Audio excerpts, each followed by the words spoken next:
Welcome to Mastering the Minor Arcana. I'm talking about the 7 and 8 of Pentacles today. So let's just jump in. The 7 of Pentacles is that pause in what you're doing to really look at where your energy's been going and if it was worth the effort. You've been putting in the effort, maybe it's a lot, and now you're wondering, is it working? Is it worth it? Is this going somewhere? The image really shows that. And the figure's standing there with the tool in his hand, and he's just looking at what's been growing.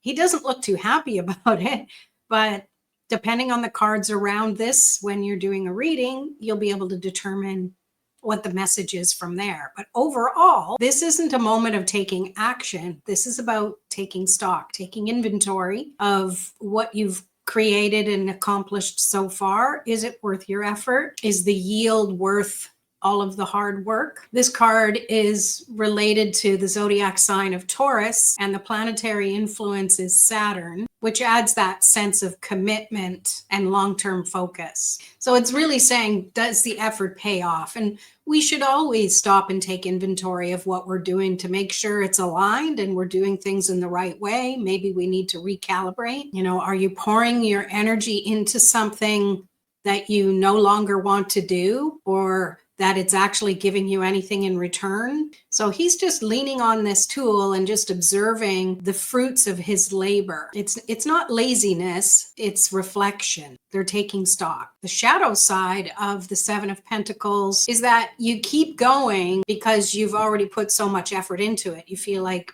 if you don't keep going, it's not going to be worth you even having started, even if it doesn't feel aligned anymore. And this is where resentment can start to build up. You might feel like things should be moving along faster. All that effort should be paying off by now. But growth isn't always visible on the surface. He's only seeing what he's accomplished, and he has no idea what's under those bushes. And yet, not everything we plant is meant to bloom. Sometimes the lesson is letting go of what's not yielding the fruit. And I'm not just talking farming here. Take the analogy as you will in your own life. And it's not because he's failed. He's sensing his energy and intuition is telling him to just reassess. Maybe it's time to change direction. 7s overall, I feel, are about choice. So this is the time to take a break in what you're doing and determine, is it worth it? Because pausing isn't the opposite of progress. It's actually part of it. And sometimes the smartest thing you can do is step back before you step forward again, especially if you're concerned you've been wasting your energy. We always want to manage our energy properly in order to live a life we love and feel congruent with the things, the actions we take and the things we do. All right, let's move to the 8 of Pentacles. So the 8 of Pentacles relates to the zodiac sign of Virgo, as well as the planetary influence of the sun, which I know it's not a planet, but I don't know astrology from the basics that I'm sharing with you here. But we take that as a sign that sun is shining a light on what you've been doing, on your practice, on the discipline you have. And then there's that desire to improve. Compared to the 7 of Pentacles, this card isn't dabbling anymore. He's showing up for the long haul. It's a commitment to the process. There's a common belief that this is about perfecting your skills. But here's the thing, that kind of dedication can lead to burnout, getting so focused on getting it right that you stop checking in with how you feel about it in the first place. Is this working out the way you want it to?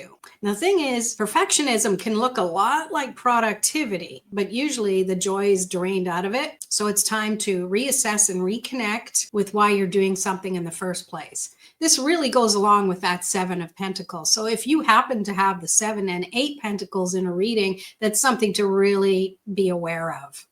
Overall, you want to come back to the why. Honor the progress. Trust that what you're doing is working out the way you're meant to. And if it isn't, it's just time to adjust it again. Choosing to show up intentionally again and again, because mastery happens in the doing, not just once it's over. It's in the process. It's in that action of it.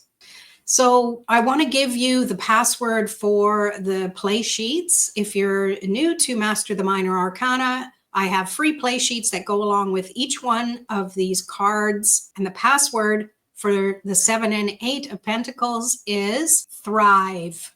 So use this password to download the play sheets. And if you haven't signed up, there's a link in the description for you to sign up to get the emails that share the links for the play sheets. And you use this password to unlock it. All right, back to the 7 and 8. Now, one last thing I want to share about these two is that depending on the card that comes with it, the 7 can be seen as, for lack of a better term, a negative card to say that maybe things aren't worth what you're doing. And the 8 can be seen as a negative card in the fact that you keep doing things over and over. Are you bored? Are you doing things right? But there's also that positive side to it. The 7 being, it's time to take stock. It's time to appreciate what you've done and have gratitude. And with the 8, it's you're practicing. Maybe you're frustrated or bored. Maybe you're on an assembly line and you're putting the same thing on the same thing every time, and you're getting complacent with it. This might be a heads up to pay attention, because if you're not paying attention, that hammer might hit your thumb. So in light of that repetitiveness of things, make sure that you're finding something you love about it, something that you can be excited about, and trust that the process is creating that perfection that doesn't need to be perfect. It just needs to be repeatable. All right. Well, that's it for this video. We'll see you in the next one. Peace.